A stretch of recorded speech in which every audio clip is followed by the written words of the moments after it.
Amy Klobuchar, the Minnesota senator, a Democrat who will do the invocation today.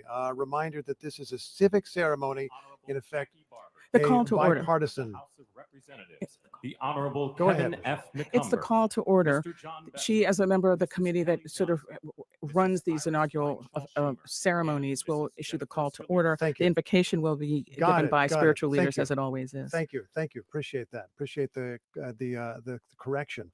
She was walking in alongside Mike Johnson.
Ladies and gentlemen, escorting the President of the United States and the Vice President of the United States, ranking member of the Joint Congressional Committee on Inaugural Ceremonies, the Honorable Deb Fischer, House Democratic Leader, the Honorable Hakeem Jeffries, and Senate Majority Secretary, the Honorable Robert Duncan.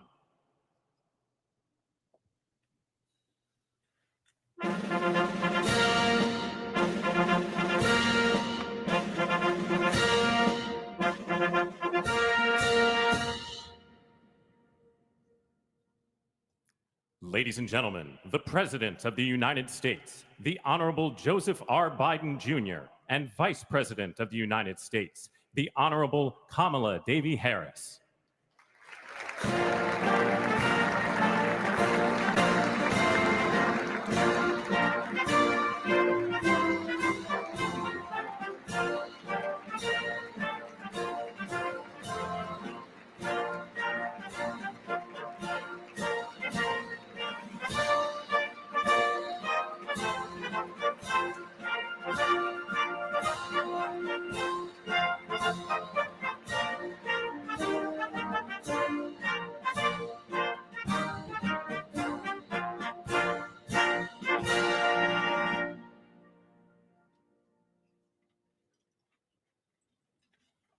Ladies and gentlemen, escorting the Vice President-elect, the Executive Director for the Joint Congressional Committee on Inaugural Ceremonies, Mr. Michael Wagner, Senate Deputy Sergeant-at-Arms and Doorkeeper, Jason Bell, and House Deputy Sergeant-at-Arms, Mr. Sean Keating.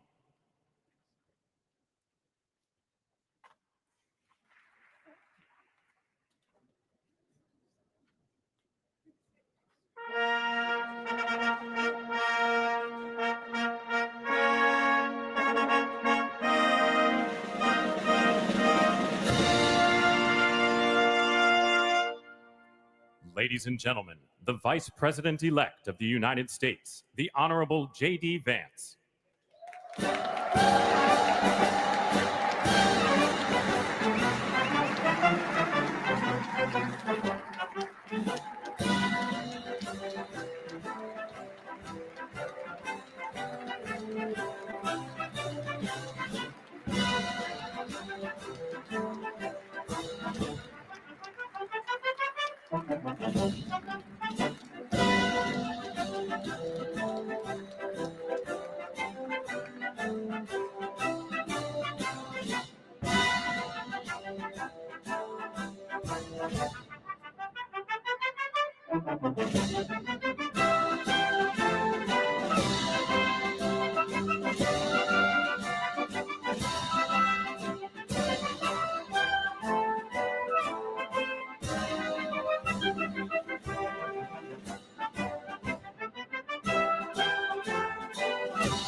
Ladies and gentlemen, escorting the President-elect, the Staff Director for the Joint Congressional Committee on Inaugural Ceremonies, Elizabeth Farah, House Sergeant-at-Arms, the Honorable William P. McFarland, Senate Sergeant-at-Arms and Doorkeeper, the Honorable Jennifer A. Hemingway, Senate Majority Leader, the Honorable John Thune, and the Joint Congressional Committee on Inaugural Ceremonies, House Democratic Leader, the Honorable Hakeem Jeffries, House Majority Leader, the Honorable Steve Scalise, Speaker of the House of Representatives, the Honorable Mike Johnson, Senate Democratic Leader, the Honorable Charles E. Schumer, Ranking Member of the Joint Congressional Committee on Inaugural Ceremonies, the Honorable Deb Fischer, and Chairwoman of the Joint Congressional Committee on Inaugural Ceremonies, the Honorable Amy Klobuchar.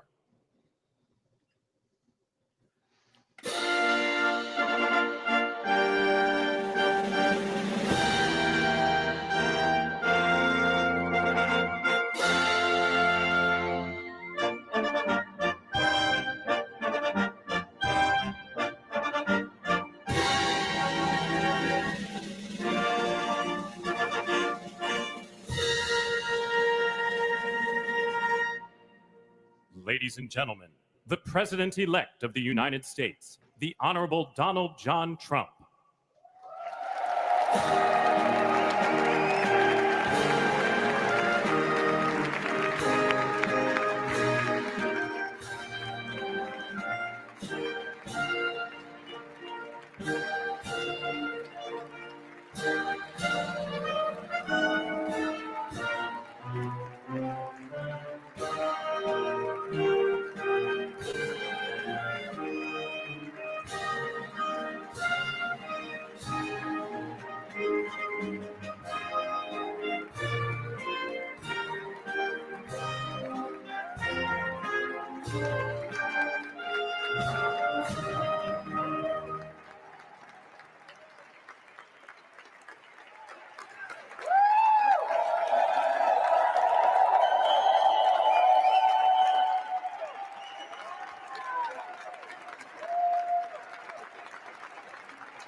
Ladies and gentlemen, please be seated.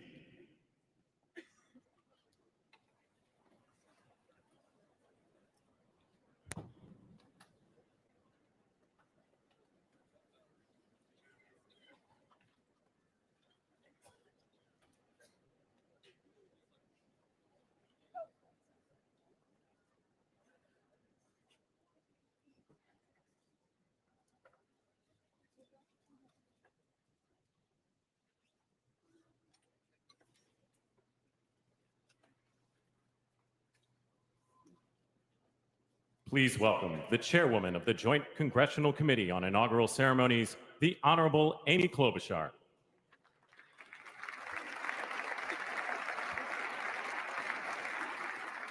Good morning, everyone.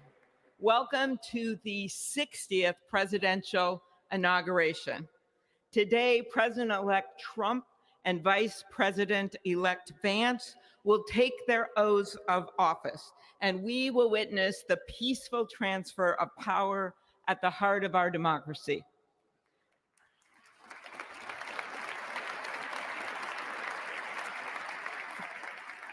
For the past year, I've chaired the inaugural ceremony committee, which includes the leadership of Congress from both parties.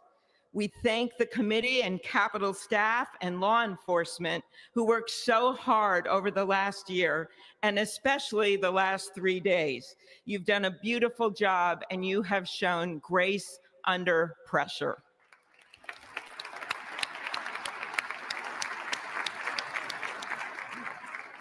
Our theme this year is our enduring democracy. The presence of so many presidents and vice presidents here today is truly a testament to that endurance. We welcome President Biden and Dr. Biden. We welcome Vice President Harris and Doug Emhoff, President Obama, President Clinton and Secretary Clinton, President Bush and Laura Bush, Vice President Pence, Vice President Quayle and Marilyn Quayle. The justices of the United States Supreme Court are with us, all 9 of them I counted, and of course, the Trump and Vance families.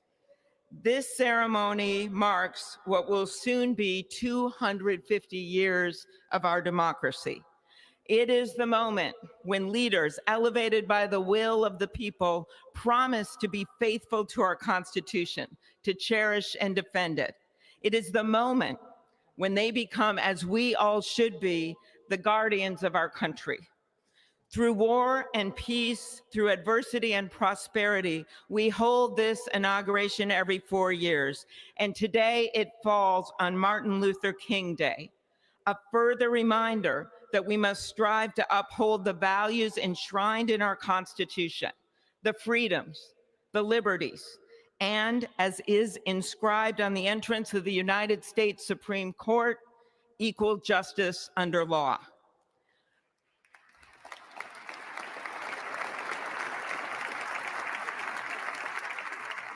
But what makes this moment more than a passing ceremony is all who are watching it across the country, the people of this nation, the ordinary people doing extraordinary things. President Kennedy, who at one point worked as a senator in this building and would often walk through this very rotunda, once said, "In a democracy, every citizen, regardless of interest in politics, holds office. Every one of us is in a position of responsibility." With that responsibility of citizenship comes an obligation not to seek out malice, as President Lincoln once reminded us, but to view others with a generosity of spirit, despite our differences. With that responsibility of leadership comes an obligation to stand our ground when we must and find common ground when we can. With everything swirling around us, the hot mess of division, it is on all of us, to quote an incredible songwriter who just happened to be born in my state, to ensure that our nation's democracy is our shelter from the storm. There's a reason this ceremony takes place at the Capitol. In other countries, it might be in a presidential palace or a gilded executive office building. Here it is traditionally held at the Capitol, the People's House. It is a fitting reminder of the system of checks and balances that is the very foundation of our government, 3 equal branches of government. That is how, for nearly 250 years, our great American experiment, grounded in the rule of law, has endured. So, as we inaugurate a new president and vice president, let us remember that the power of those in this room comes from the people. The construction workers who build our country, the teachers and healthcare workers who nurture us, the troops defending our freedoms, and yes, the firefighters in Los Angeles putting themselves on the line for us.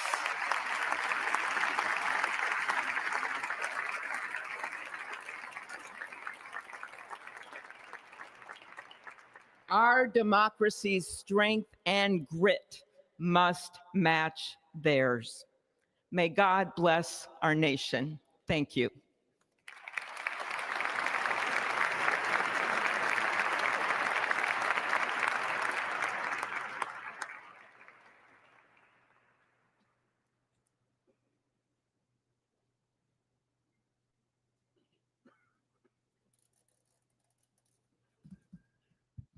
Good afternoon. Endurance through the years is the ultimate test. To persevere through time is the truest measure of an idea, an institution, and a nation. Our founders wrote the Constitution so that America could withstand all the twists and turns of time. They wrote it to guide us and to preserve forever our right of life, liberty, and the pursuit of happiness. But as much as the truths and principles enshrined in our Constitution remain the same, our democracy promises the American people the power to change, to chart their own destiny. That's the beauty. That is the importance of democracy. It allows the endurance, the permanence of a nation through change. It allows nations like our United States both to avoid the obstacles and to seize the opportunities God has placed before us, all while staying true to our founding principles. Today is our country's 60th inauguration ceremony. Like all the others before it, it is a